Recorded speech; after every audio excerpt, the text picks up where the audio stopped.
Hey, what's up everyone? It's Sync, bringing you all a Venenatis Safe Spot guide. This new safe spot is actually amazing because it's in single way area. There's been a safe spot going around that's in multi, so having this safe spot be in singles makes it so much more safer to do. I actually just got my pet not too long ago, 3631 KC. It's actually been tweeted out if you guys want to go and check that out. Now, I'm going to go straight into the point because there's not really that many setups, especially compared to the solo raids guide. Now, to get into the inventory quickly, you need a level 30 teleport, so that's why I have my Royal Sea Pod, the looting bag to pick up all your supplies, anti-venom for PKers, and stamina for PKers. Everything else in this inventory is for Venenatis. Now, getting into the gear.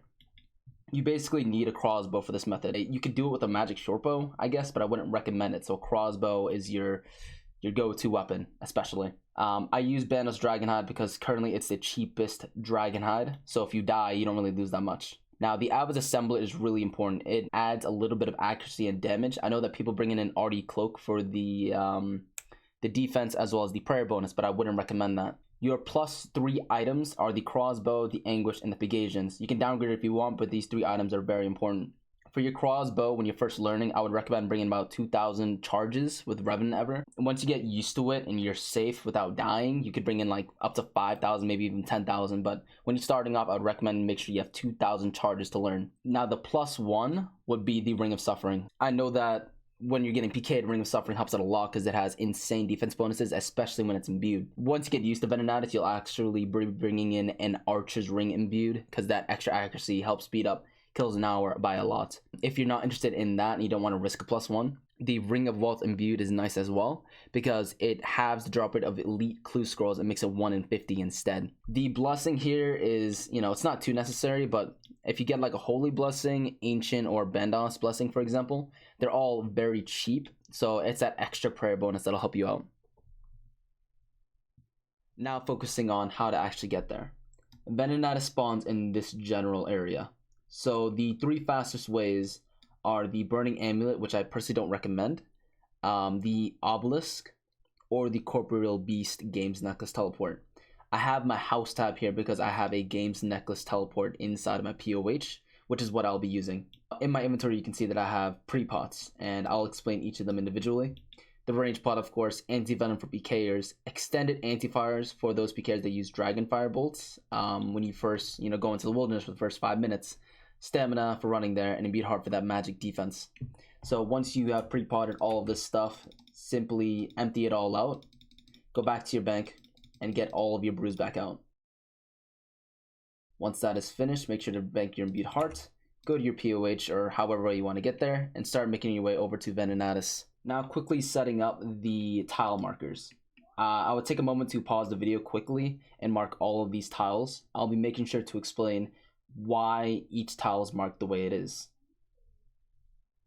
The next thing to do is make sure you have highlighted Venenatis.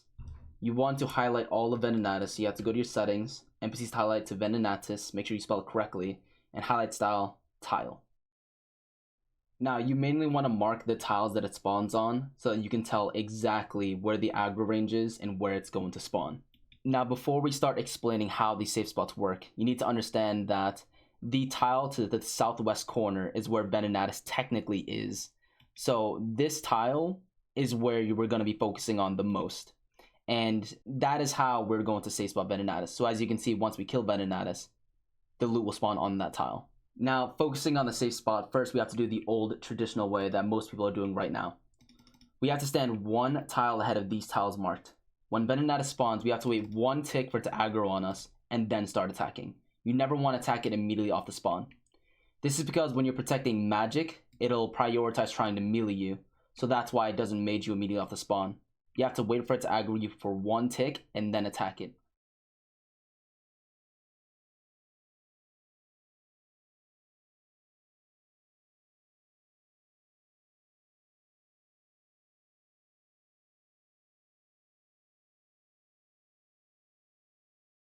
Now, on this entire line is the exact distance. If we're focusing on the southwest tile, because it spawns here, this entire line also works. So that's why we have to be on this line. So for example, if I go all the way up without missing any ticks, it'll still be safe spotted. Now, I cannot stress this enough. If you take off Protect Magic for even a tick, it'll mess it up because it'll try to melee you and get out of the safe spot. As well as drinking restores or anything. If you try to drink a restore and lose any of these ticks, Venenatis will become unsafe spotted. So you have to wait for an attack, drink the restore, and then start attacking it again.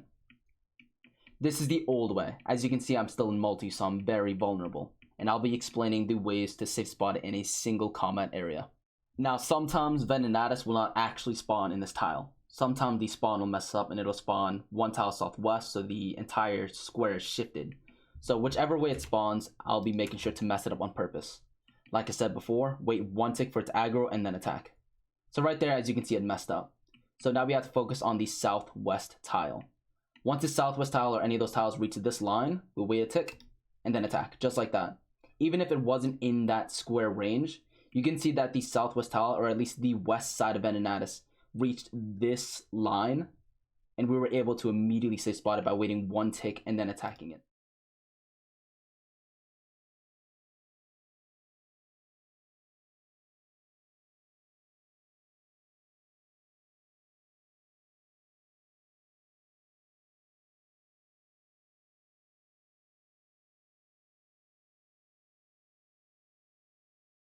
Now, what's very annoying is that sometimes you won't be that lucky and it'll go over there. Sometimes it'll spawn even closer, or even when you're banking, you come back.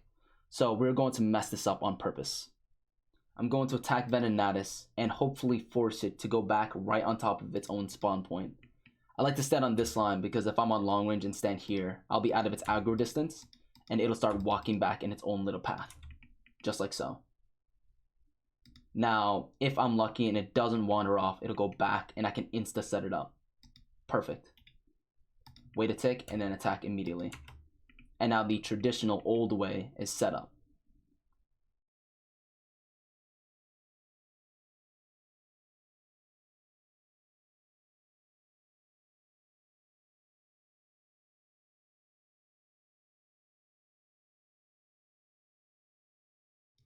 Now we have to talk about tackling the different kind of spawns. The image that I'm displaying now is the normal spawn that Venenatis will have. The spawn that majority of the time will happen. However, that doesn't always happen. So we have to pay attention to the southwest corner of it. So this is one instance. Venenatis will spawn in the area marked in red. And as you can see, the green box is the southwest corner. Because the green box, the southwest corner, is along the left side of the Venenatis spawn, where the 4 boxes are, a pillar on the left side, this will work when you're doing the traditional safe spotting. Same goes for this as well. When Venenatis spawns one tile south and everything gets shifted, because the green southwest tile is still within that line on the left side, it'll still work. Now, sometimes it'll look like this. That is not going to work because it is too close. It is not on that line. It's further, away from that. It's closer to you. So that's not going to work. As well as this, for example. That southwest corner is not on that line. You're going to have to wait for it to get on that line in order to set it up. Or you're going to have to re-aggro it and figure it out. But that's basically the gist of it. You need to pay very close attention to the southwest corner in order for it to work. So the only two that'll work are this one, as well as this one. Now to demonstrate the single safe spot. This was originally found by Normies, I'm pretty sure, or at least that's who I found it out from. Now, again, these tiles are marked for a reason. But first, let's safe spot it in the traditional way first, or the old method. As I said before, wait for it to aggro on you for one tick and then start attacking. After 4 hits, you want to run 4 tiles diagonally. This is the 3rd hit, and now the 4th hit. Now this is safe spotted still, but we're in multi. So now we can move 1 tile east, and now we're in singles. And that is how you set up the single safe spot, using the old method. It's nice because the old method can be used when you're banking, you gotta come back and set it up again, or maybe you get a bad spawn or something like that. It's necessary to know the old method to know the new method. Now, this point is in the middle of these 2 points. This is the furthest north you can be, and this is the furthest south you can be. So for demonstration purposes, I'll be showing the furthest north and the furthest south.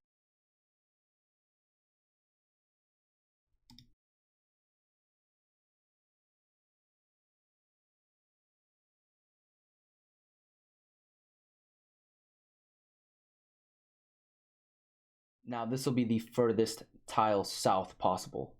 I don't recommend this, and I'll explain that in just a moment. The middle tile is the one you always want to use. It'll still work, but the point is, if Venenatis spawns one tile north, it will not work. This is simply because you're so far south. If Venenatis decides to spawn one tile north and the box is a bit higher, you can't reach it from this safe spot. But every tile in between does work, but the most consistent would technically be the middle one, because it accommodates for the north spawn and the south spawn. Now, the tiles that I have marked are the most important ones. The furthest north, the furthest south, and the middle one. But any tile in between does work, as long as you go 4 tiles diagonal. So let's try and start over here. 1, 2, 3, 4. 4 tiles diagonally. 1 tile east, without losing any ticks, and it still works. We don't want to mark, every single tile, because then you really can't see. So that's why I only marked the furthest north, the furthest south, and the middle. Now, after some time of figuring out Iron Normies safe spot method for this, I figured out a way to make it even better than what it is. Instead of starting on this tile, you want to start on this tile. Now, after 4 hits, you want to move immediately to this tile that we marked earlier. This is the 3rd hit, 4th hit without losing any ticks. And now it's an immediate safe spot, where we're missing out on an entire extra click, and it's an insta setup, which is what I love about this. Now, to make this even better, once you're comfortable with this safe spot method, doing 4 hits here and running here, you can make it better by staying in singles for longer. After 1 hit here, you want to move back here. Go into multi, and you're only here for 3 hits. 2, after the 3rd hit, go back.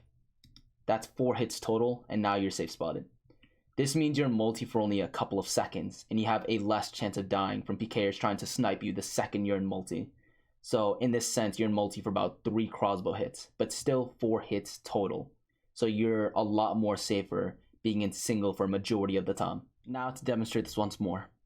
As I said, all these tiles in the middle work, so let's just do 1 tile north this time. Now, even if you're in multi for a couple of seconds, you're a lot more safer, and the total amount of hits is still 4. We have 1 hit, 2 hits, 3 hits, 4 hits. Without losing any ticks, we're still safe spotted in singles, and we're only in multi for only a couple of hits, which saves you a lot of time just in case any PKers try to snipe you. Now to go over what these other tile markers mean. As you can see, they are aligned with these markers as well. Basically, once you get it set up into singles, as long as you don't lose any ticks, you can walk along this entire area, even as far as over here into this corner. It's really nice because as long as you're this far, if Venenatis southwest corner is still a multi, it'll still work, and you cannot get de-speared into multi. So this is the most safe way of doing Venenatis.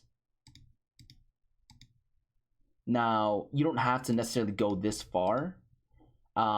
It's pretty safe just to go about, 4 tiles away, so that you're not wasting too much time running away, and I doubt someone can de-spear you all 4 tiles. So around this general area is pretty safe. You do not want to go too close though, because if you do, Venenatis will melee you, and that's going to ruin the safe spot. But as I said, you can literally just, as long as you're not losing any ticks, run all the way as far as you can up until this line to these marked tiles. Because you have access to this entire area, Venenatis actually drops a lot of super restores and dark crabs, so you can actually keep drop tricking while you're killing Venenatis. So say 1 kill actually takes too long and you're afraid your potions or dark crabs are going to despawn, you can just immediately drop trick it as you're killing Venenatis, as long as you're not losing any ticks. Another tip I want to say is, I think that anything in your looting bag will be lost, even if it's a +1. So say I protect these 3 items, Crossbow, Anguish, and Puggins, but say I don't have Ring of Suffering. If I get a Dragon Pickaxe, make a guy. If I get a Dragon Pickaxe and it's my +1, if I put it in my looting bag, because you lose everything in your looting bag, I think you actually lose it on death, even if you have Protect item on. So when you have a Dragon Pickaxe or a Treasonous Ring, I would recommend just keeping the inventory slot and just not putting it in your looting bag. Just stay and leave it in your inventory or just bank. The other thing is constantly keeping Protect Magic up. Because this is so AFK, you might want to watch a movie or something. And when you're getting loot. When you get the loot, the southwest corner is still in multi. So because you go into multi for a split second, someone can come and TB you. So I would highly recommend always keeping Protect Magic on, regardless of how confident you are. Now to tackle the issues of PKers. As I said before, you want to keep Protecting Magic up at all times, because a half TB is so much easier to survive rather than a full TB. Because you have this entire area, drop tricking food is actually extremely helpful. Because if you're lucky enough, if they TB you, if you walk one tile north, Venenatis will hopefully start attacking you. Then you can just wait it out, keep attacking Venenatis, keep eating the food off the ground. If that doesn't work and you have a full team or even a couple PKers on you, you want to start running south. Over here are the green dragons. If you have a full team or a couple PKers, you might be able to shake them off with the green dragons. If you are lucky enough, you want to make sure you box a green dragon. With your brews, you can actually brew down so that you don't actually kill the green dragon, which will help you out a ton. Now, Augury and Mystic Might will help you out a lot.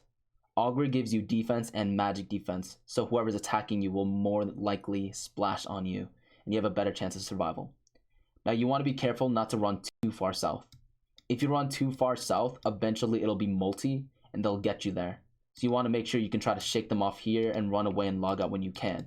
But your best chance of survival is keeping Protect Magic up at all times, flicking if you need to by predicting, Augury on, and staying in this general area. I had actually just finished the guide, but I decided to just add this in. It's the same thing. After the 4th hit, make sure you go to the safe spot. Now, the cannon is one tile north of the insta setup, so after the hit, make sure to turn it on, and it's all set. Now, you have to make sure you don't lose any ticks, so after the next hit, make sure to refill it by using the left click and not the, just left clicking on the cannon. I had actually just finished making the guide, but I decided I should add this in last second. That's why I'm not using a crossbow, because I sold it, but that's basically how you do the cannonball method when doing the insta setup. So the last thing I can show you all is that when you're duoing or even doloing, this method becomes extremely easy. I have my friend Valor here, and he's going to set it up as normal. Say what's up, Valor.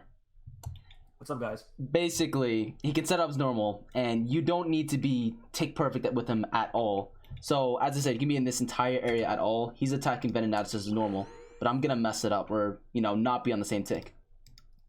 We're gonna do this, be on completely different ticks, and it's still safe spotted. So that makes it very easy and brain dead when you're doloing.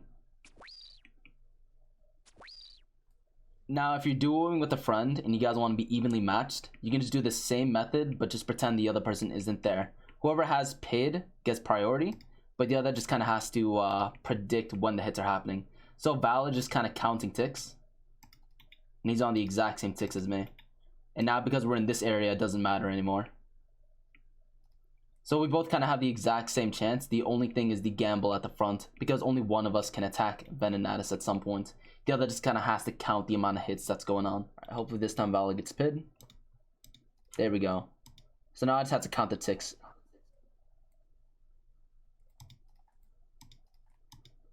Just like that. Perfect example. Right there, I did not get any attacks, but you're just going to have to count the exact same ticks and pretend I'm actually still the one attacking it. Alright, Valor, any last words to everyone else? Pretty sick guide. You should try it out, definitely. Good luck on the pad, boys. Thank you all so much for watching the Venenatis Safe Spot guide. I know that I said I wouldn't have made another guide, but I decided that it was a quick and easy one.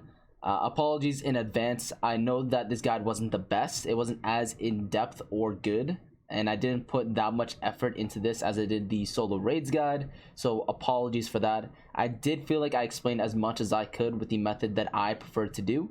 If I did miss anything, or if you guys have any questions, please feel free to make sure to ask me. You can reach me on my Twitter, my Discord, whatever it is. It'll be linked in the description.